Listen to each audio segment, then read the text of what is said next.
Hi, everybody. It's Fran Taylor. Today, I have the pleasure to talk with probably one of the best sales people I ever know in the car business. His name's Craig Darling, and I'll let him share with you some of the things he did. And he's been in business a long time. He's going to talk about what he did when he sold cars and how the business has changed a little bit. So, Craig, I appreciate you taking the time to come on today. Well, thank you, Fran. I appreciate being here. All right, let's get right to us. Some of the guys in my 30 sales a month group posted yesterday they didn't know anything about a Chevrolet Hall of Fame. Can you tell us about your background and some of the things, what you did and your accomplishments? Well, sure. I don't know if there's so much accomplishments as, just trying to make a living, right? I started selling automobiles in 1976. The first car I sold, I was a green pea, of course, and the old sales guy said, "You go up that guy. You go up that guy." And they pushed me out there. And the first guy I ever upped bought a 1976 Corvette Stingray. That was the first car I sold. Catalina blue with the oyster interior. And I've never looked back. I left the Chevrolet business in 1997. But in the meantime, I kind of had the father knows best approach, which is kind of Fran Taylor's approach. Just talk to as many people as you possibly can and conduct yourself professionally and ethically and build up on that business and follow up. And I can't tell you everything I've done. First thing that I did for follow up is I started hand drawing a calendar and sending it out to all of my customers, let their kids color it in. And guess where they'd put that calendar when the kids colored it? On the refrigerator. So, that was kind of my first prospecting tool. And I've done the keychains, I've done all of that sort of thing. But probably the most important thing that I've ever done is just consistently put myself in front of somebody that was breathing. Well, you tell us about your Hall of Fame, how you got into that and what you had to do to get that. Well, in 1991, I started working with a Chevrolet store, and it was an incredible run. You couldn't even get hired at that dealership after I'd been there a year or so. They threw something called the internet at me. I had never seen the internet before, and they said, "You're going to have to figure this out." And this was back in the days of the dial-up. I just applied the same principles that I'd always done, the prospecting and follow-up, to the internet. So what happened a number of years later, in 1996, I wasn't even aware of this, turned out that in the Phoenix zone, which is the West Coast region, LA and Phoenix, some others, I was the number one passenger car salesperson and the number one truck salesperson. Also, during that same year, I was the number one Corvette salesperson in the country. Hence, Chevrolet bestowed upon me this gold bow tie and called it a Hall of Fame plaque. Now, as I've been around walking into dealerships all over the place, all over the country, really, I have seen probably 24 of these plaques on salespeople's walls. So I know I'm not the only guy, but I did it through prospecting. And Fran, one of the most successful things I ever did was sponsor a car club. Gosh, I sponsored a Corvette club in 1992. And by 1995, they were buying 18 cars a month from me, the members and their referrals. It was crazy. Wow, that's a heck of an idea. So now that you're not selling cars, now you helped a young guy, I think you said 1997, and you helped train him to do the stuff you're talking about. And can you tell us a little bit about Ben and the results of your training? Yes. In 1997, we opened a new Nissan dealership, or the dealership I work for, the dealer I work for, opened a new Nissan store, and brand new. From the ground up, we had to hire all the salespeople, hire all the used car salespeople, service people, parts people, the whole ball of wax. And the owner's son was Ben, And he was a young kid right out of high school, a Mormon young man, just finished his mission, actually, and said, hey, this kid's going to learn how to sell cars, and you're his guy. So I sat with Ben, and we went over the basics. He sat with me for a couple of weeks while I worked with the regular salespeople, and we gave him his own desk and his own computer, and he kind of never looked back. He was proud of the fact that his dad's name was on the sign, of course. I encouraged him to take advantage of that. But just recently at a GMC store here in Gilbert, Arizona, which is about 3 miles from me, Ben delivered 162 cars in December of 2017. That's a pretty good job. Wow, that's pretty awesome. And we talked the other day, if he gets into this prospecting, we can rock this guy up a little bit. But what are you doing now since you're not selling cars? I mean, you have some stuff that you're teaching people with the internet, and you're doing quite well with it.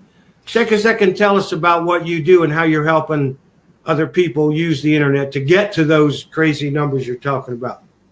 I train and manage Google tools.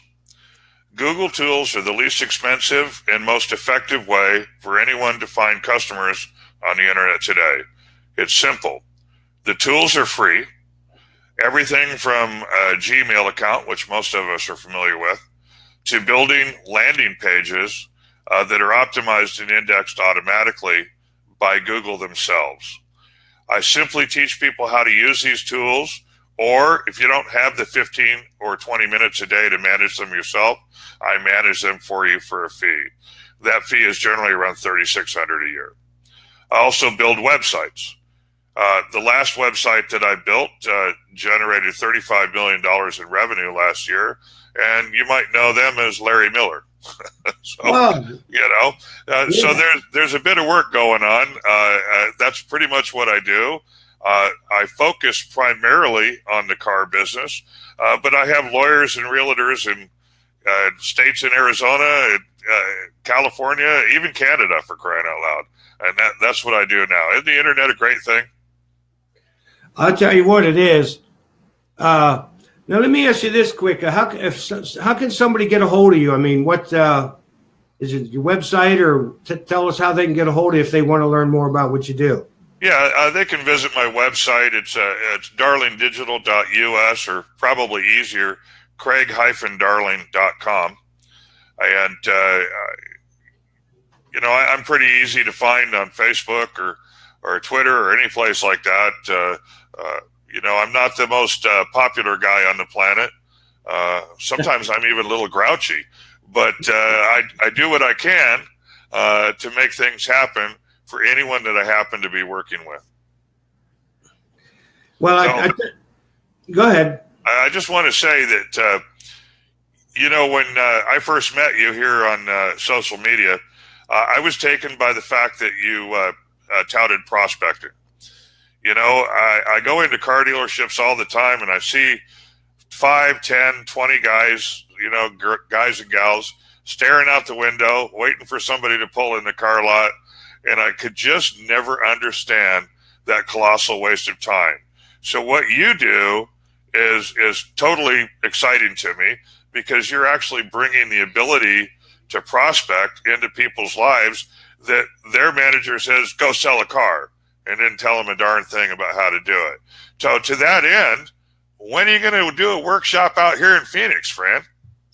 Well, I had something like that on my list between there and California, but I do have some people out there who want me to come out there. But hey, I'd do one out there if you'd be one of my featured speakers. Yeah, I'd do that for you. I tell you what, let me get this one. I have one coming up next month, and you can check that out. It's 30salesamonth.com. That's February 21st. When I get done with that, see, I only do a couple a year anymore. 32 years of traveling, it's more fun doing workshops. But we might do one in May. February. Think about maybe doing something in May. But what's really nice about the workshops is it's like I got a couple young guys speaking. Well, excuse me, there's a lady in there too. 10 months selling cars, and her best month so far is 52. I got another young guy coming from, he's in Texas, Arkansas border. He's only 26 years old. He makes 25 grand a month. And he says, I refuse to work more than 40 hours a week because I have a family. And I mean, you start selling 40, I think he got 41 or 42 out so far this month, you know, and the stuff that he's going to tell everybody to change his life was the prospecting. You know, now he don't have to take too many ups. He gets his own, and he's making real good money. So when you get people in my workshops that I personally work with that are making that kind of money, to be real blunt, there's no BS. It's either here it is, here's how you do it. If you like it, then you can go do it too. And go ahead. Sorry, I didn't mean to interrupt you. One of the coolest things about selling from the heart, to quote your book, right? One of the coolest things about selling like that is enjoying your family and your family life and turning that into prospecting. Now, you go out to a BMX track with your son, and he's racing around a track, and you're rooting along with all the other parents, and just normal comes up in conversation. They say, what do you do for a living? Well, I sell Chevrolets.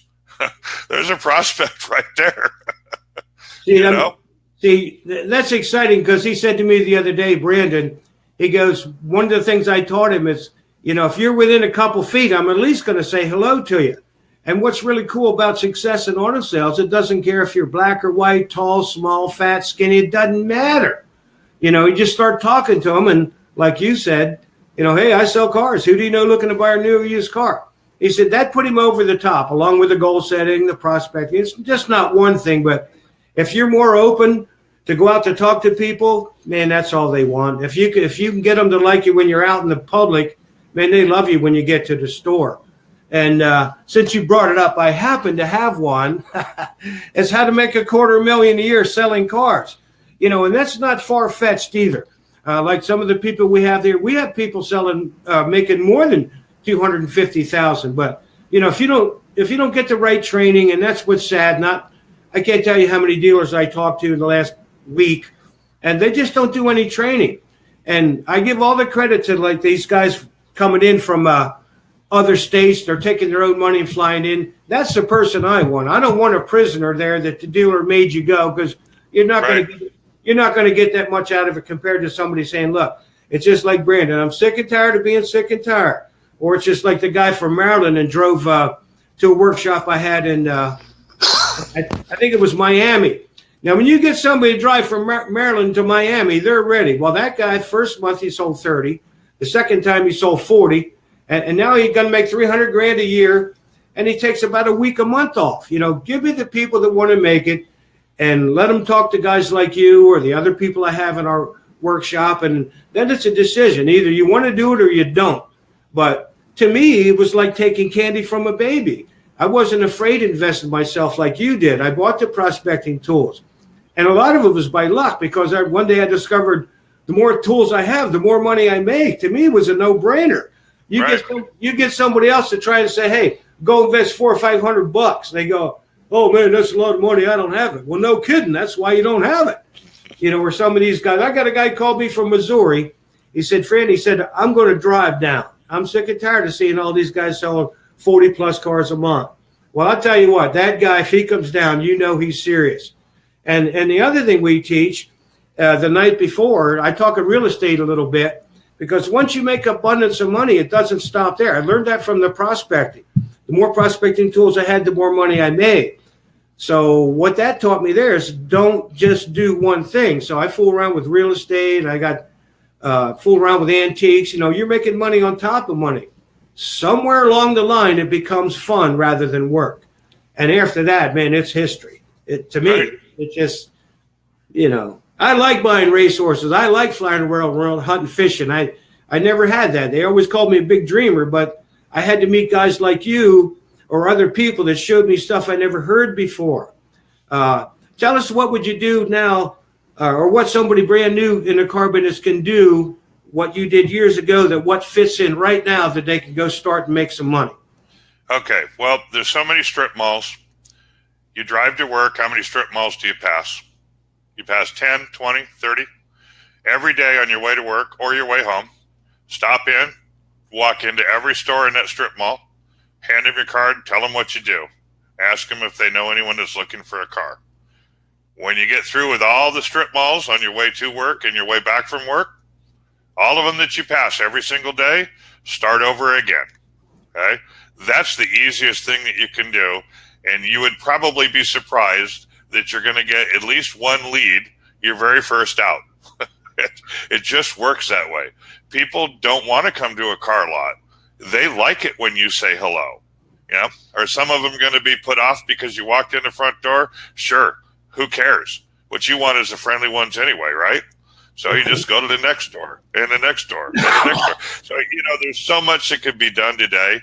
I see these people trying to promote themselves on Facebook. It's cool, but most of the people that are on Facebook are only talking to their peers. Okay? Get out there and meet somebody real. What was the old adage, Fran? They used to say, can they fog a mirror? There's truth in that, right?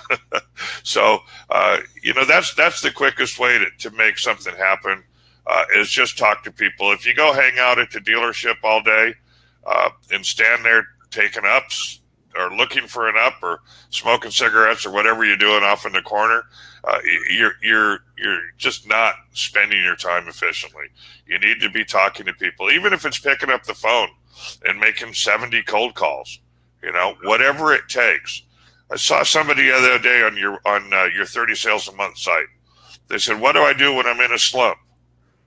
And the only thing I can think of is you just talk to more people. Forget about worrying about a sale. Just make friends. If you make friends, you'll make customers. Well, a lot of times I really can't say what I want to say because a lot of times people take it the wrong way. When you're in a slump, you should know what to do. I mean, I try and get people to make 50, 60 phone calls a day. But the problem with that is a lot of people say, hey, Fran, I don't have 50, 60 people to talk to today. Well, I'm going to tell you what, that'll change if you start going out and talking to people. Like I always carried a little notepad with me. If I liked you and you liked me, and if you weren't in the market to buy a car at that time and didn't know anybody, I'd say, Craig, you seem like a nice guy. Can I get your birthday? I'd write that down. I'll send you a birthday card. If you're in the market at that time, would you give me a chance? And I'll be just as nice to you then as I am now. Hey, a lot of times you'd get 2 or 3 a day to say that. If you do it for a year, you start off with 1,000 names a year that you already know. And all it does is take a little bit of time. The hardest thing for me when I first started was the same thing for everybody else. I was intimidated by going up and talking to people that I didn't even know. But I tell you what cured that real quick. When you start to making $12,000, $15,000 and you're a young kid, then you get over that being bashful stuff real quick. And but you got to go do it. You're no different than anybody else. All the greats all started just like you and I with nothing, no knowledge. But I really believe the nicer you are, you go out. And you got to get rejection. Some people are going to say, get out of here. Some no. And some are going to say, oh, yeah, I'm looking for a car. You talk to 15 people a day. That's not a lot. That's 450 a month at a 3% close ratio. That puts you 13 cars without taking it out with no phone calls. Right. But you have to have that daily routine, or you have to incorporate that in with what you're doing. Real quick before we end it here, one more time, tell us how to find you and what advantages would I have if I called you if I was interested. What can you give me that I might not do? I can give you a position on the Google search that rivals what your dealer is spending tens of thousands of dollars a month on. For just a few $100s, you actually can dominate the search engines. And most dealers aren't even aware of the Google tools that exist. So you can find me at darlingdigital.us. That's a pretty easy way to find me. But I want to give one real quick prospecting tip before we go, Fran. And they can do it right now. Okay? Wow. Whip out your camera while you're driving down the road, and when you see a truck or a van with a logo on it, snap a picture. When you get to the office, call them and see if they need a new truck. That's the easiest thing in the world. You know they're driving one, for crying out loud, and they probably have enough money to buy one. See, that's just being creative, and that's fun. Like you said, anything other than sitting around. See, that's what's exciting to me and a lot of other people to come to my workshops. I mean, you can walk right up to them and say, what are you doing? You've only been in business a year and a half, and you're making $25,000 a month. What are you doing? And they're going to tell you some of this stuff. Like, some of the craziest things work the easiest, and to me, it's fun. I'd rather go talking to somebody, even if somebody's saying no. Sooner or later, I'm going to get a yes. That beats standing on the lot, trying to compete with everybody else. So that's awesome. All right, guys, you should all be a part of my group, 30salesamonth.com. You have to be invited to get there, so you got to be my friend, and then. I have 5,000 people, so I have to delete you. I can't keep you as a friend because I'm capped at 5,000, but I'll add you to my group. And if you want to learn this, listen to see what some of these people are doing to make $20,000 a month or sell 50 cars a month and only been selling for a year, come to my workshop. That's at www.30salesamonth.com. Craig, I'd like to thank you for taking the time to chat with us today, and I'll definitely stay in touch with you. Let's get together and do something outrageous there in Phoenix. I'm ready to do that. I certainly hope that April is the month, man. All right. Thanks, everybody, for watching. You go sell a couple cars today. Thank you. Bye-bye.